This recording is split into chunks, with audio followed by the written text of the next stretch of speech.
ቡና የምትወዱ ሰዎች እኔ በጣም ቡና እወዳለሁ። ባለቤቴ ቡና ይወዳል። የኢትዮጵያ ሕዝብ የማይጠጣ በጣም ጥቂት ቁጥር ነው ያለው ብዬ ደግሞ አምነው ቡና ስንጠጣ እኔ በጣም ለብዙ ዓመታት እናቴም ጋር እንዲሁም ደግሞ አሁን በራሴ ደግሞ የምጠቀመው የጀበና ቡና ሳይሆን የሞካ ቡና ነው። ስንቶቻችሁ ናችሁ በዚች ዕቃ ቡና የምታፈሉት? እኛ በጣም ብዙ ዓመት ሆኖናል ሞካ ፖት ተጠቅመን የምናፈላው። ነገር ግን አሁን እየሰማን ባለነው ዜናዎች ምክንያት በጣም እየፈራን ነው አይደለ? እየፈራን ነው፣ እየፈነዳ ነው፣ የሰው አይን እያጠፋ ነው፣ የሰው ፊት እያበላሸ ነው የሚል ዜና ደርሶን ስንጥድ እንኳን በቃ እንደዚህ ጥደን እየጠፋን ነው ከኪችኑና ነገር ግን እያንዳንዱ ነገር ሲሰራ የራሱ የሆነ መንገድ አለው።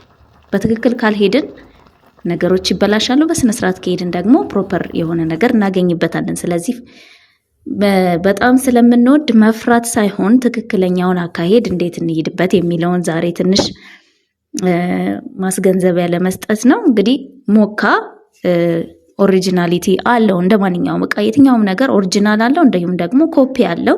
አብዛኛውን ጊዜ ያው እኔና ቤተሰቦቼ እህቴ ጣሊያን ሀገር ስለምትኖር እሷ ናት የምትልክልን። በዛ የተነሳ ኦሪጂናሊቲው የተረጋገጠ ስለሆነ እስከ ዛሬ ድረስ ተጠቅመንበታል። እኛም ሀገር ጥሩ ቦታዎች ላይ ኦሪጂናሉ ይሸጣል። ነገር ግን ኦሪጂናል ያልሆኑ ምርቶች ደግሞ አሉ። ለምሳሌ እቺ መካከለኛዋ አይ ቲንክ 3 ሲኒ ያወጣል ብለው የሚነግሩት ነው። በተቃራኒው ደግሞ ትልቁ ደግሞ አለ። ይሄ ወይ 6 እስከ 9 ድረስ ያወጣል የሚባለው ማለት ነው። እና እነዚህን ሞካዎች እንዴት ነው ማወቅ የምንችለው ኦሪጂናሊቲውን ብላችሁ ለምትጠይቁ፣ አንደኛ ይከብዳል።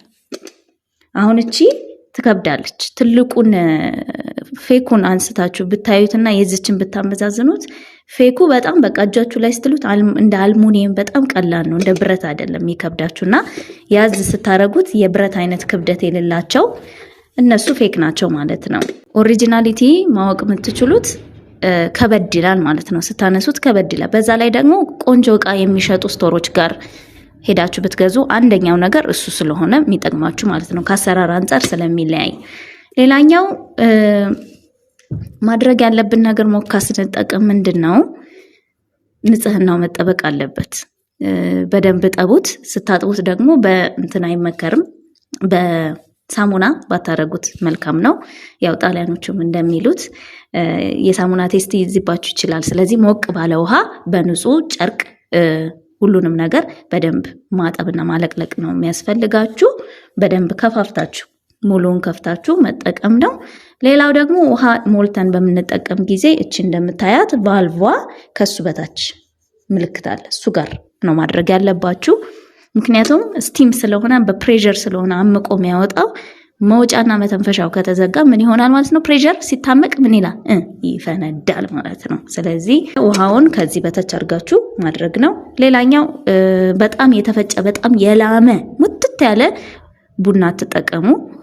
ለስለስ ያለው ውሃ በሚያልፍበት ጊዜ አልፎ ተጨምቆ እንዲወጣ ነው። ጥቅጥቅ ብሎ ዴንስ ከሰራ ውሃ በኃይለኛ ፕሬሸር ውስጥ ስለሚቀር የመፈንዳት ቻንሱ ከፍተኛ ይሆንባችኋል ማለት ነው። ሌላኛው ትልቁ ነገር ያው ማጥለያዎቹ አለመዘጋታቸውን ማወቃችሁ ነው።